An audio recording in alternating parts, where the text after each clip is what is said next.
Selamat datang di praktikum percobaan struktur atom dan sistem periodik unsur.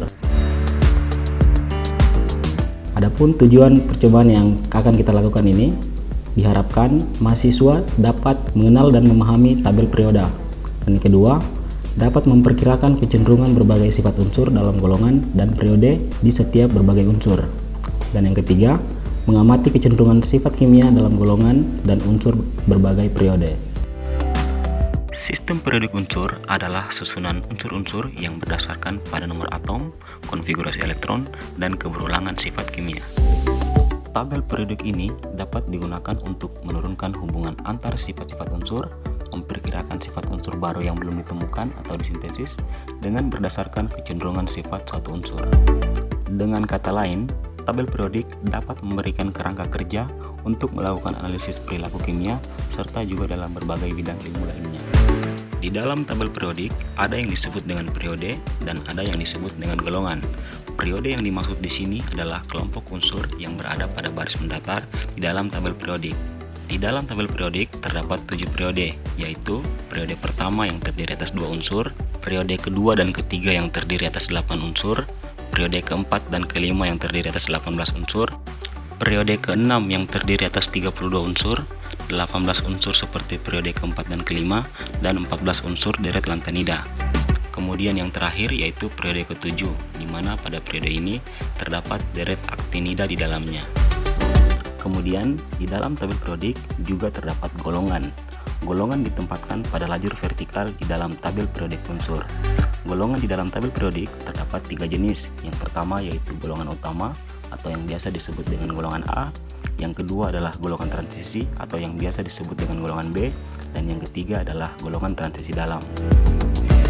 Yang termaksud golongan utama yaitu golongan 1A atau yang biasa disebut golongan alkali kecuali atom H, golongan 2A yang biasa disebut golongan alkali tanah, golongan 3A yang biasa disebut golongan boron aluminium, golongan 4A yang biasa disebut golongan karbon silikon, golongan 5A yang biasa disebut golongan nitrogen fosforus, golongan 6A yang biasa disebut golongan oksigen belerang, golongan 7A yang biasa disebut golongan halogen, dan yang terakhir adalah golongan 8A atau yang biasa disebut dengan golongan gas mulia.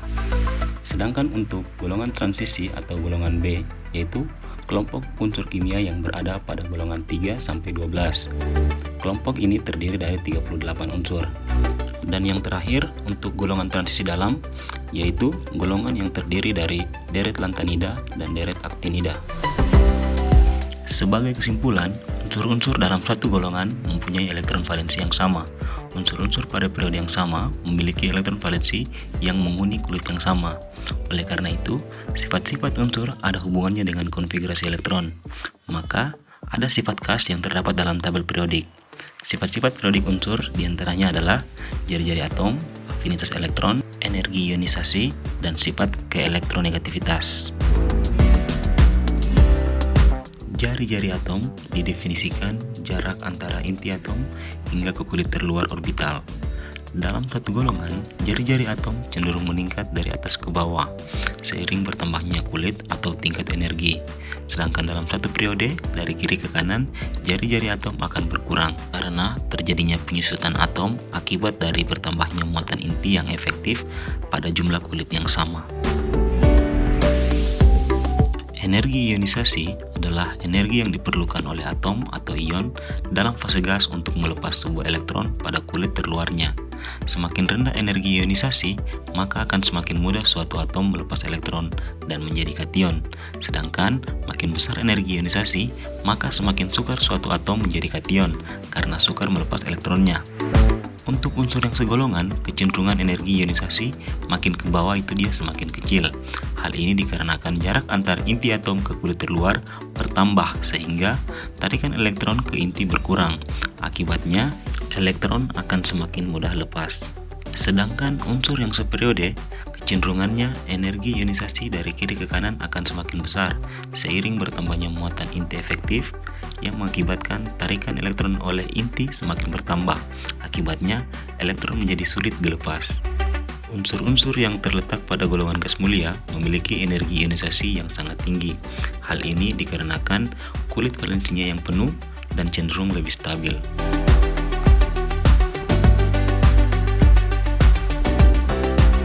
Afinitas elektron adalah kemampuan atom untuk menerima elektron. Afinitas elektron merupakan pengukuran kuantitatif dari perubahan energi yang terjadi ketika elektron ditambahkan ke atom gas. Apabila ion negatif yang terbentuk stabil, maka energi yang dibebaskan dinyatakan dengan tanda negatif. Namun apabila ion negatif yang terbentuk tidak stabil, maka energi yang diperlukan atau diserap dinyatakan dengan tanda positif. Semakin negatif nilai afinitas elektron, maka akan semakin besar kecenderungan atom atau ion menerima elektron. Dalam satu golongan, afinitas elektron cenderung menurun dari atas ke bawah, seiring dengan bertambahnya jari-jari atom. Hal ini berarti elektron yang ditambahkan lebih jauh dari inti dibanding dengan posisi atom yang jari-jarinya lebih kecil. Jarak yang lebih jauh antara inti atom dan elektron membuat gaya tarik-menariknya yang relatif lebih lemah. Oleh karena itu, afinitas elektronnya juga menurun. Sedangkan dalam suatu periode, afinitas elektron meningkat dari kiri ke kanan hingga golongan 7A. Hal ini seiring dengan jari-jari atom yang semakin kecil, sehingga gaya tarik-menarik antara inti dengan elektron semakin besar. Nilai afinitas elektron terbesar dimiliki pada unsur halogen atau golongan 7A. Hal ini disebabkan karena unsur dalam golongan 7A merupakan unsur-unsur yang paling mudah menangkap elektron. Elektronegativitas adalah kemampuan suatu atom atau unsur menarik elektron dari atom atau unsur lain untuk berikatan. Jika dilihat dari polanya, unsur yang berada pada satu golongan dari atas ke bawah, kecenderungan tingkat elektronegativitasnya cenderung berkurang. Sedangkan dalam satu periode, dari kiri ke kanan, tingkat keelektronegativitasnya cenderung meningkat. Terdapat pengecualian nilai elektronegativitas pada gas mulia. Untuk unsur-unsur yang berada pada golongan gas mulia, terdapat unsur yang tidak memiliki nilai elektronegativitas. Hal ini dikarenakan unsur tersebut telah stabil. Kita akan melakukan percobaan untuk melihat penampakan unsur klor. Alat dan bahan yang kita gunakan itu yang pertama 10 tetes larutan NaCl 10%, kemudian minyak mineral, dan yang ketiga itu HCl dengan konsentrasi 6 molar. Kemudian kita juga menggunakan kalium bromida 6 molar dan juga larutan Ki 6 molar. Untuk praktikum percobaan reaktivitas magnesium dan aluminium, kita menggunakan potongan logam magnesium, kemudian potongan logam aluminium, kemudian larutan HCl dan larutan NaOH. Untuk perlakuan pada penampakan unsur klor, itu yang pertama 10 tetes larutan NaCl 10% ditambahkan dengan 2 tetes minyak mineral, dan yang terakhir itu ditambahkan dengan larutan Ki 6 molar. Kemudian dihomogenkan sampai terlihat perubahan sebelum dan sesudahnya. Dan dengan perlakuan yang sama untuk penampakan unsur klor ini dilakukan dengan 2 larutan yang sama untuk tiap-tiap tabung reaksinya, hanya divariasikan larutan ketiganya yaitu larutan KBr 6 molar dan HCl dengan konsentrasi 6 molar. Untuk reaktivitas magnesium dan aluminium, kita akan mencobanya di 2 larutan. Yang pertama yaitu di larutan asam. Perlakuan yang pertama yaitu potongan logam magnesium kita tempatkan pada plat tetes, kemudian kita amati bentuk fisiknya seperti apa, kemudian kita teteskan dengan 10 tetes larutan HCl 3 molar, kemudian kita amati apa perubahan yang terjadi. Untuk reaktivitas pada larutan asam untuk aluminium, perlakuannya juga sama seperti pada logam magnesium tadi.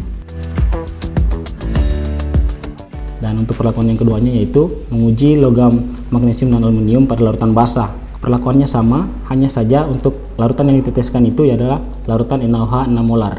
Kemudian diamati perlakuannya sebelum diteteskan dan setelah diteteskan. Yang terakhir, kita akan melihat hasil reaksi yang terjadi antara air yang direaksikan dengan logam kalium. Untuk perlakuan yang pertama yaitu kita mengisi sejumlah air di dalam sebuah wadah. Kemudian kita ambil logam kalium tersebut, kita keluarkan, kemudian logam kaliumnya dipotong sekecil mungkin sesuai dengan yang kita inginkan. Karena kita ketahui bahwa semakin besar logam kalium yang kita gunakan, maka hasil reaksinya juga akan semakin besar. Setelah itu, setelah dilap, kemudian dimasukkan ke dalam tisu untuk menjaga agar hasil reaksinya juga tidak besar.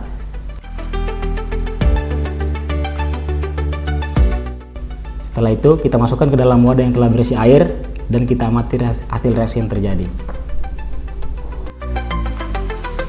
Untuk melihat hasil reaksi dari kalium dengan air, kita di sini menggunakan air juga yang kita teteskan dengan indikator penaftalin untuk melihat perubahan warna yang terjadi, di mana ketika perubahan warna terjadi maka dapat dipastikan bahwa telah terbentuk larutan KOH yang mengindikasikan bahwa larutan itu bersifat basah.